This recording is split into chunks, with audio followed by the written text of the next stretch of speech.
Shalom and welcome to the weekend edition of the Daily Dose of Hebrew.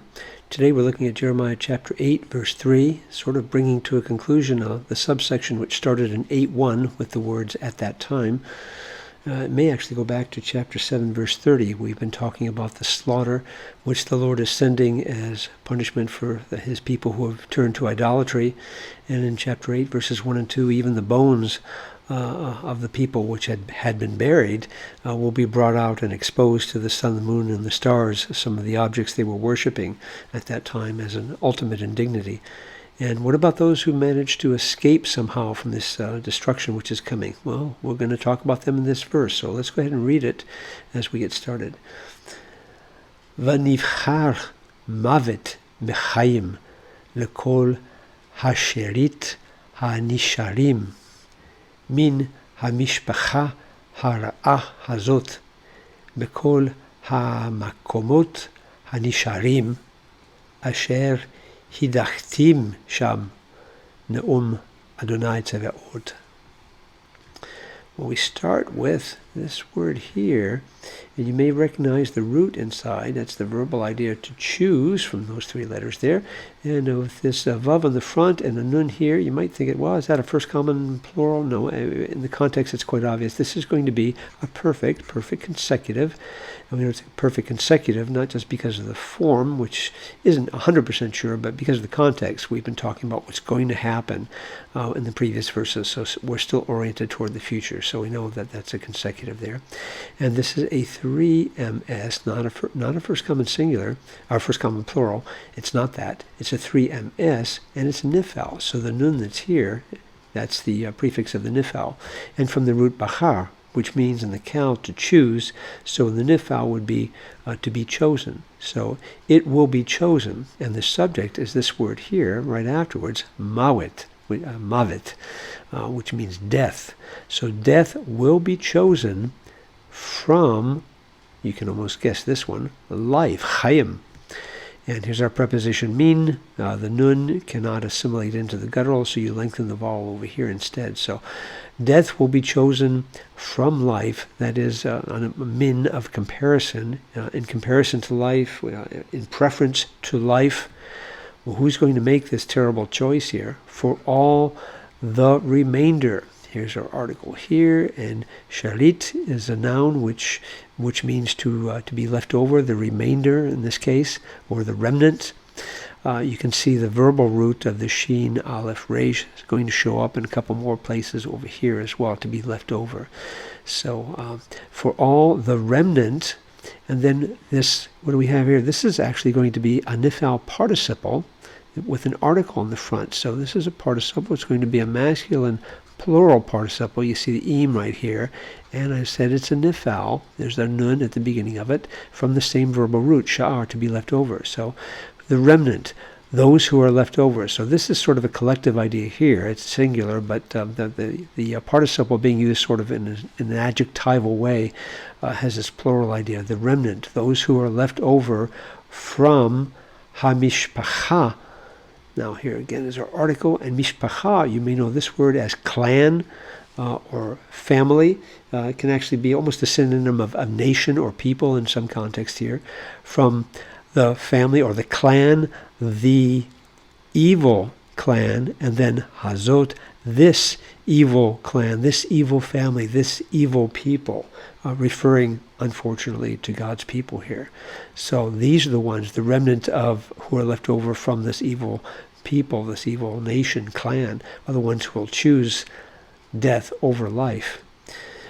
In every or in all the, here's the article there, makomot, you recognize makom. It's usually fully written with a holam vav here. In this case, it's defectively written with just the holam, and it takes its plural. It's masculine, but it takes a plural in ot, like a number of nouns do.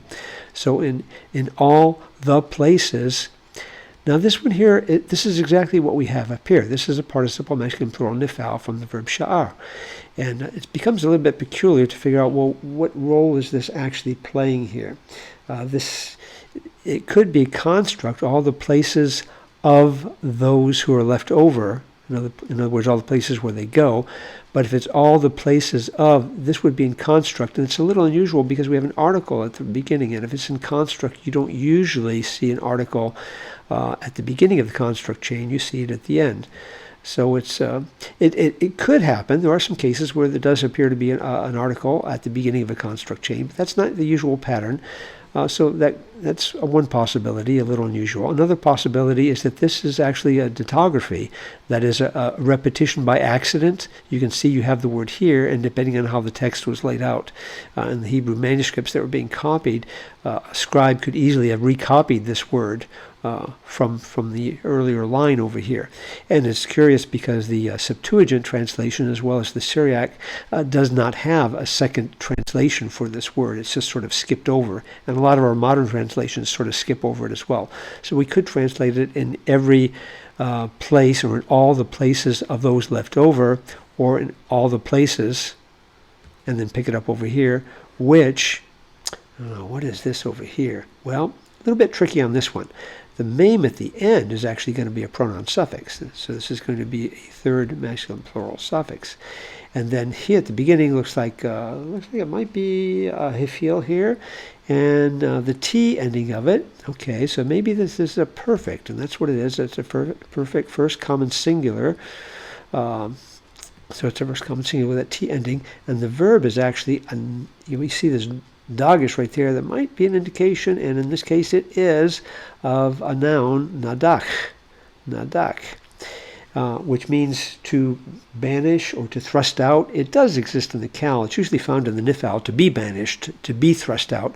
But here it's obviously in a hifil with a hif prefix here. And so it has a stronger force of to banish or to thrust out. So, and to thrust them out, because of this suffix. I thrust them out. So in all the places which I thrust them out there. So we would take this resumptive pronoun, connect it up, our adverb over here, and connect these two together.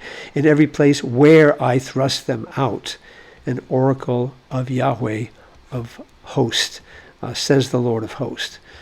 So we can see what's going on there. Well, not too terribly complicated. A little question on what to do with this word over here, but it's not a major issue. Let's go ahead and hide our work here. Let's close this down and squeeze the text up and look at a couple of translations. First of all, New American Standard, which is going to take our full translation all the way through. And death will be chosen rather than life by all the remnant that remains, all the remnant of the remaining ones that remains, of this evil family that remains. This evil family, they're picking up that remains, that they're taking this one here, in all the places, and then they jump over here, from here over to here, to which I've driven them. So they've taken that the second that remains, and they've kind of moved it a little bit earlier to make some sense out of it, because it is a little bit awkward right there. If we look at the ESV, you can see that they've basically just kind of taken that one out. Death shall be preferred to life by all the remnant that remains, that's this one up here, of this evil family here, in all the places where I have driven them, in all the places where I have driven them. So they just kind of skip over this one here, which, again, the Septuagint does that, the Syriac does that. That's very understandable. Declares the Lord of hosts. And if we understand, well, what exactly is going on in this verse? Well, let's look at a paraphrase, and the Net Bible gives us a pretty good paraphrase, and probably is expressing what's happening here, because these people were not slaughtered, and yet they're banished, and yet it's not going to be an easier life for them just because they're banished. So the Net Bible translates the sense of this much more of a paraphrase than a translation. However, I will leave some of these wicked people alive and banish them to other places. So they've jumped down to the end here, banish them to other places.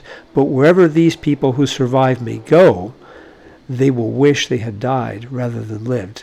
So death will be preferred by them, says the Lord who rules over all. There is no escaping God's judgment because of the idolatry, the unrepentant idolatry of the people and the sin of the people. They will either suffer the slaughter and the indignity that comes with it, or there will be a living situation which is almost worse than death itself. Sin is not to be trifled with. That's sort of the end of this section. The Lord's going to be speaking to Jeremiah a little more directly in the next verses. So check back with us soon as we continue working through Jeremiah chapter 8 in the weekend edition of the Daily Dose of Hebrew. Shalom.